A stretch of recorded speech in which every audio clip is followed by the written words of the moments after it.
ದಾಳಿ ಮಾಡಿದಂಥ ಸಂದರ್ಭದಲ್ಲಿ ನಾವು ಪ್ರತಿ ವರ್ಷ ಆದಾಯ ತೆರಿಗೆ ಇಲಾಖೆಗೆ ಏನು ಕಟ್ಟಬೇಕಾಗಿತ್ತೋ ತೆರಿಗೆ ಹಣ ನಾವು ಪ್ರತಿ ವರ್ಷ ಕೂಡ ಕಟ್ಕೊಂಡು ಬಂದಿದ್ದೇವೆ.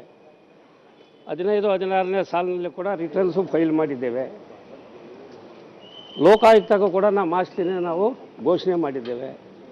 ಅವರು ದಾಳಿ ಮಾಡಿದಂಥ ಸಂದರ್ಭದಲ್ಲಿ ಕೆಲವು ವಿಚಾರಗಳು ಹೇಳಿರೋದು ಸತ್ಯ. 10 kg ಚಿನ್ನ ಸಿಕ್ಕಿದೆ ಸತ್ಯ, 1 ಕೋಟಿ ರೂಪಾಯಿ ಕ್ಯಾಶ್ ಸಿಕ್ಕಿದೆ ಅದು ಕೂಡ ಸತ್ಯ. ಅಘೋಷಿತ ಆಸ್ತಿ 120 ಕೋಟಿ ಇದೆ ಅಂತ ಹೇಳಿದಾರಲ್ಲ ಅದು ಸುಳ್ಳು, ಅದು ಸುಳ್ಳು. ಮತ್ತು ನಾವು ತೆರಿಗೆ ವಂಚನೆ ಮಾಡಿದ್ದೀವಿ ಅನ್ನೋದು ಅದು ಸುಳ್ಳು. ನಾವು ಕಾಲಕ್ಕೆ ಆದಾಯ ತೆರಿಗೆ ಇಲಾಖೆಗೆ ಏನು ಕಟ್ಟಬೇಕಾಗಿರೋಂಥ ತೆರಿಗೆಗಳನ್ನು ನಾವು ಕಟ್ಟಿಕೊಂಡು ಬಂದಿದ್ದೀವಿ. ಯಡಿಯೂರಪ್ಪನವ್ರು ಹೇಳುವಂಥದ್ದು ಸತ್ಯ ತೋರಿಸ್ಬೇಕಲ್ಲ, ದಾಖಲೆಗಳು ಬೇಕಲ್ಲ. ಯಡಿಯೂರಪ್ಪನವರು ಬರೀ ಟಿ ವಿ ಮಾಧ್ಯಮಗಳಲ್ಲಿ ಹೇಳ್ತಕ್ಕಂಥದ್ದು ಅದೇನಾದರೂ ಸತ್ಯಾಸತ್ಯ ಇದ್ದರೆ ಅದಕ್ಕೆ ದಾಖಲೆಗಳು ಬಿಡುಗಡೆ ಮಾಡಲಿ. ಅವ್ರು ಹೇಳಿದ್ದಾರೆ ದಾಖಲೆಗಳು ಬಿಡುಗಡೆ ಮಾಡ್ತಿರೋದು ಯಾಕೆ ಮಾಡಲಿಲ್ಲ? ಇದುವರೆಗೂ ದಾಖಲೆಗಳು ಯಾಕೆ ಬಿಡುಗಡೆ ಮಾಡಿಲ್ಲ? ಮಾಡಬೇಕಲ್ಲ ದಾಖಲೆಗಳು.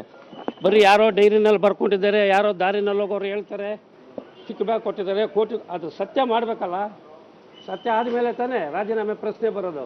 ಅದು ಪ್ರೂವ್ನೇ ಆಗಿಲ್ಲ ಅಂದರೆ ಏನು ಯಡಿಯೂರಪ್ಪನವರು ಮಾಡಲಿಲ್ವಾ?